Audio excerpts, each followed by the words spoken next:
Panorama group, जो सोचता है वो करता है।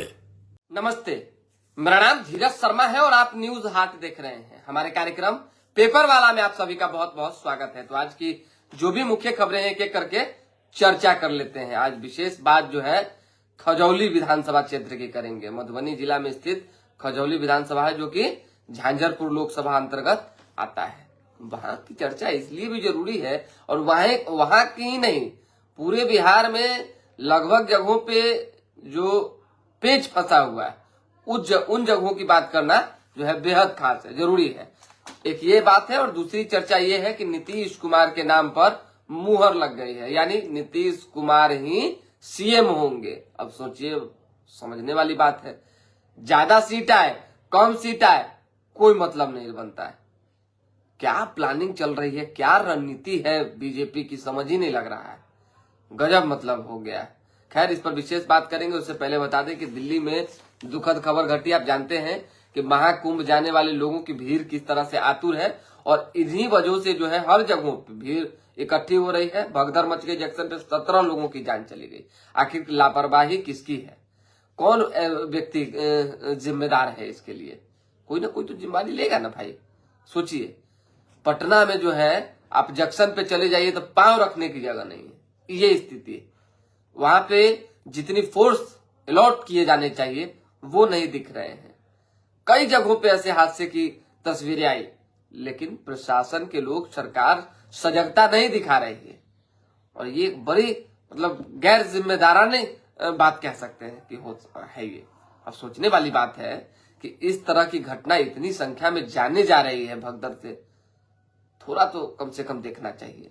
सोचिए क्या मतलब अखबार पटा हुआ है। दिल्ली स्टेशन पर कुंभ की भीड़ से भगदड़, 17 लोगों की जान चली गई। कुंभ स्पेशल ट्रेन का इंतजार कर रहे थे लोग।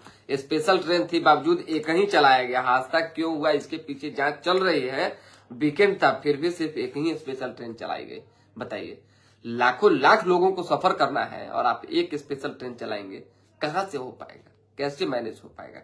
ये एक खबर है तो बता दिए। भगदड़ में स्वतंत्रता सेनानी एवं वैशाली एक्सप्रेस से बिहार आने वाली यात्री भी फंसे हैं।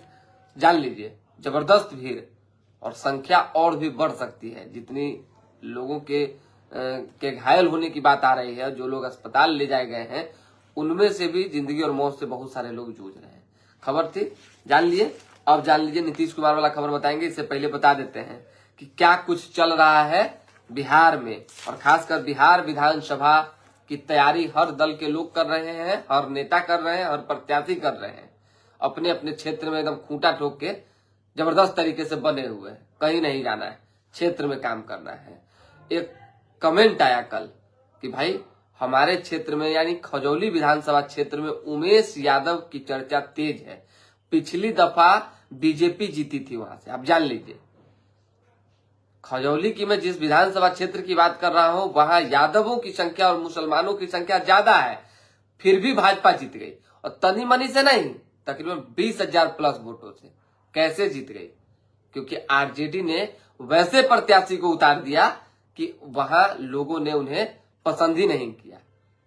अब तेजस्वी यादव जो है खजौली में एक मजबूत प्रत्याशी कैंडिडेट ढूंढने में लग गए हैं। बहुत लोगों की चर्चा हो रही है, बहुत नाम सामने आ रहे हैं। एक लोग जो तैयारी में लगे हुए हैं, उमेश यादव, मुखिया है 3 बार के, समझ जाइए, लगातार मुखिया है और क्षेत्र में काम कर रहे हैं। जो चर्चा थी, हमने उनके बारे में जानकारियां एकत्रित की है, क्योंकि हमारे पास भी कुछ इन्फॉर्मेशन आए हैं कि भाई इनके लिए भी सर्वे करवाया जा रहा है, इनके बारे में भी जांच पड़ताल करवाई जा रही है कि खजौली में उमेश यादव आरजेडी के प्रत्याशी हो सकते हैं। तो हमने सोचा क्यों ना जांच पड़ताल से पहले ही खबर आप लोगों को बता दी जाए। कुछ जानकारियां इस कदर है, इस प्रकार है, आप जान लीजिए। मधुबनी जिला में जो है ये विधानसभा क्षेत्र पड़ता है। उनकी उम्र 45 वर्ष है और लगभग उन्होंने 25-30 सालों से एक समाज सेवा में अपने आप को न्यौछावर कर दिया है। किसी भी स्थिति परिस्थिति में चुनाव तो लड़वे करेंगे, चाहे जैसे लड़े, ये जान लीजिए। ये वो नहीं कह रहे हैं, वहां के लोगों ने कहा है कि भाई उमेश यादव मैदान में आते हैं तो जो सीताराम यादव, देखिए कि 20,000 कुछ वोटों से हारे थे, वो उतना ही वोट से प्लस करेंगे, यानी जीतेंगे। जान लीजिए, अभी अरुण शंकर प्रसाद बीजेपी के विधायक है। अरुण शंकर प्रसाद के बारे में भी हम जानकारी इकट्ठा की, पहले भी हम अरुण शंकर प्रसाद के बारे में चला चुके हैं। देखिए, विधायक बन जाना और लोगों के बीच बने रहना दोनों दो चीज है। क्षेत्र में उनको लेकर विरोध भी है। काम उन्होंने एक तो नहीं किया, आप अगर है तो डेटा दिखा दीजिए, बता दीजिए कि ये काम किए और आपके लोग आपके काम से संतुष्ट है, तो मान जाएंगे कि हाँ ठीक है आपने काम किया। और जो वहां के लोग आरोप लगा रहे हैं वो बेबुनियाद है, गलत है। तो अरुण शंकर प्रसाद जो है उनके खिलाफ में कई तरह की बातें चल रही थी। हालांकि हमको उनसे विशेष कुछ चर्चा करना है उनके बारे में, क्योंकि वो प्रत्याशी रहेंगे कि नहीं रहेंगे वो तो पार्टी तय करेगी, लेकिन आरजेडी वहां प्रत्याशी चेंज करेगी, ये तय है। और इसी बीच जो है अरुण शंकर प्रसाद का नाम आया है। ये देखिए, अरुण शंकर प्रसाद उमेश यादव का आरजेडी के प्रत्याशी के रूप में आगे उनको मौका मिल सकता है। एक खबर है तो जान लीजिए, उनकी जो समाज सेवा की बात हुई है, बाकी पारिवारिक बैकग्राउंड ये सब तो हम जान ही लिए हैं, लेकिन बताने की जरूरत नहीं है। ब्रज किशोर यादव सर, उमेश यादव नहीं, ब्रज किशोर यादव का भी चर्चा है, वो तीसरा नंबर पे थे, ये आप जान लीजिए। इस चीज को आप जान लीजिए कि ब्रज किशोर यादव पिछली दफा जो है तीसरे नंबर पे थे, 13,000 वोट लेकर आए थे। हम इस चीज को एक्सेप्ट करते हैं, लेकिन राजीव यादव जी, हमारे पास जो इन्फॉर्मेशन है कि उमेश यादव को अभी वहां के लोग ज्यादा बहुमत दे रहे हैं, यानी मुजबानी कहिए चाहे जो कहिए, लोग पसंद कर रहे हैं। और हो ना हुई तो आला कमान ना कोई भी चीज तय करता है कि किसको जिताना है, किसको हराना है, किसको रखना है, किसको नहीं रखना है। ये सब कौन तय करेगा? या तो जनता, नहीं तो पार्टी नेतृत्व को, शीर्ष नेतृत्व में वो। तो ऐसे में ये एक जिक्र है, कर दिए हम, अखबार की खबर जान लीजिए। भाजपा महासचिवों की बैठक खत्म हुई है। पार्टी अधिक सीट जीती तो भी नीतीश ही सीएम होंगे, यानी बीजेपी अधिक सीट जीतती है फिर भी नीतीश कुमार ही सीएम होंगे। बिहार में महाराष्ट्र फॉर्मूला नहीं चलेगा, जान लीजिए। बिहार का गुनागणित अलग है, चुनाव में अलग अलग नैरेटिव लोगों के गले नहीं उतर रहा है।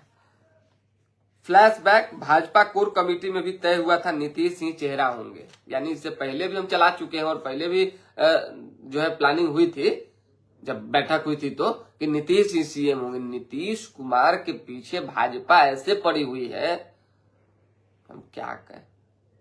मतलब जैसे होता है ना कि एक कैसे उदाहरण दे, समझे नहीं आ रहा है, अब दे देंगे कुछ उदाहरण तो फिर किसी न किसी को तकलीफ हो जाएगा। समझ जाइए कि बीजेपी को ऐसा लग रहा है कि नीतीश को छोड़ देंगे हम तो बिल्कुल अकेला हो जाएंगे, इतना अकेला कि मत पूछिए। वही स्थिति चल रही है। हालांकि बीजेपी के कुछ नेता कह रहे हैं, जो हमारे पास इंफॉर्मेशन है, कि नीतीश कुमार स्वीकार नहीं होने चाहिए सीएम के तौर पे। वो साथ रहे मंजूर है, लेकिन इस बार सीएम बीजेपी का ही हो। कैसे बात बनेगा? तो फिर तो आरजेडी की तरफ चल जाएंगे, फिर सरकार उधर बन जाएगी। और ये चर्चा भी है कि जहां नीतीश वहां सरकार। समझ जाइए, कुछ परिवर्तन हो तो हो, उनके बेटे निशांत राजनीति में आए तो आए, लेकिन नीतीश के नाम पर मुहर लगी है कि नीतीश कुमार ही सीएम होंगे। कम सीटें हो चाहे ज्यादा सीटें, उससे मतलब नहीं रहता है। डुमराव में मेडिकल कॉलेज बनेगा। मुख्यमंत्री ने बक्सर जिले में पीए जल योजना शुरू की है। चलिए, जनरल मैनेजर ने बैंक के 122 करोड़ रुपए निकाले हैं, जांच चल रही है।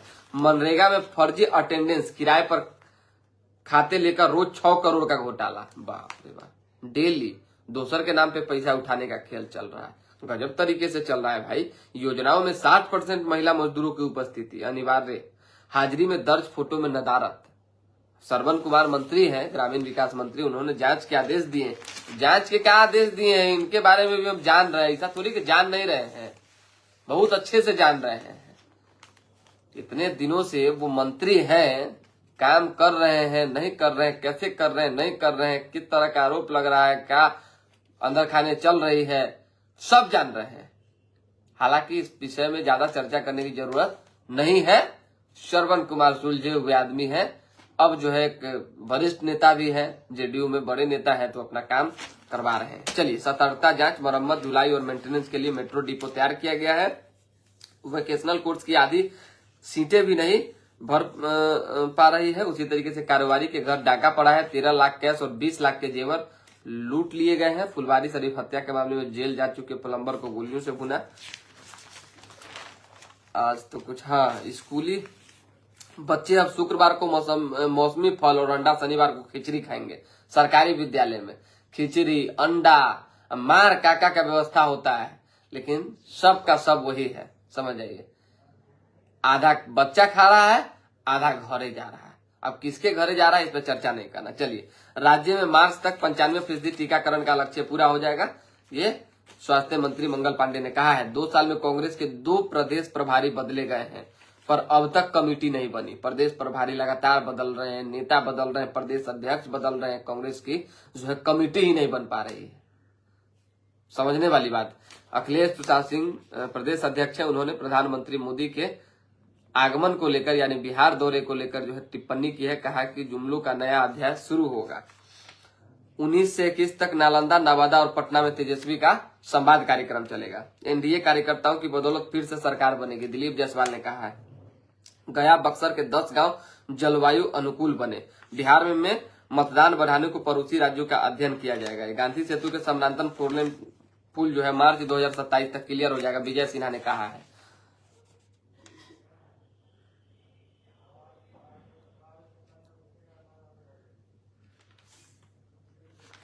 चलिए, शिव मंदिर में नदी की स्थापना के लिए शोभा यात्रा निकाली गई है। उमानाथ मंदिर के विकास के लिए नई योजना बनेगी। ट्रेनों में जैसे तैसे घुस रहे हैं यात्री, स्लीपर का हाल जनरल कोच जैसा। इस पर व्यवस्था करवाना होगा। जो है सरकार को जल्द से जल्द रेलवे को ध्यान देना होगा कि जहां भी भीड़ लग रही है आप उसको सही करवाइए। बहुत स्थिति दयनीय है। सोचिए, इतनी बड़ी घटना घट गई, हम लोग तो रात से देख के परेशान हो रहे हैं। 18, 19 लोग मर रहे हैं। आधिकारिक तौर पर कितने लोगों की जानें गई होगी कौन जानता है, और कितने लोग जिंदगी और मौत से जूझ रही कौन जानता है। कोई खाका है, हम गिनने गए वहां पे 18 लोग, 17 लोगों की बात आ रही है कि आधिकारिक तौर पे पुष्टि हो गई है। सोचिए, ये नहीं होना चाहिए। इस तरीके की घटना बड़ी दुखद घटना है। चलिए, कमेंट किनका किनका आ रहा है, कमेंट पढ़ के कार्यक्रम की समाप्ति। सिवान सदर विधानसभा क्षेत्र से एनडीए का प्रत्याशी सिवान साहब बताते हैं आपको, कल बताते हैं। चंदन पांडे जी कल। गुड मॉर्निंग अर्षद जी, कैसे हैं? गुड मॉर्निंग, सुप्रभात चंदन पांडे जी। जय श्री राम, हर हर महादेव। राकेश कुमार, ठीक है, हर हर महादेव आपको भी। यही सब खबरें थी। एक लोग कह रहे हैं कि उमेश यादव कौन है। एक बार डिबिया ले लीजिए, समझे। गांव देहात में कहता है कि डिबिया लेके ढूंढना, एक बार ले लीजिए और जाके ढूंढिए कि उमेश यादव कौन है, उमेश यादव कौन है। अरे भाई, उमेश यादव की चर्चा थी तो हमने आपको बता दिया। अब कौन है नहीं है ये तो आपको ढूंढना पड़ेगा। हो सकता है कि आप ही उस क्षेत्र के नहीं हो सकता है कि आप ही कहीं बाहर के हो, आप उनको नहीं जानते हो। सब लोग सबको 3 लाख 4 लाख जो है, 2.5 लाख 3 लाख आबादी होती है एक विधानसभा में, कहां से सबको जान जाएगा? जानता है क्या? हम ही वैशाली जिला के रहने वाले हैं, सब लोग हमारा जानता है। ऐसा होता है क्या? चलिए, बहुत धन्यवाद। फिर जुड़ेंगे। बहुत बहुत आभार कि आप लोग हर दिन कार्यक्रम में जुड़ते हैं।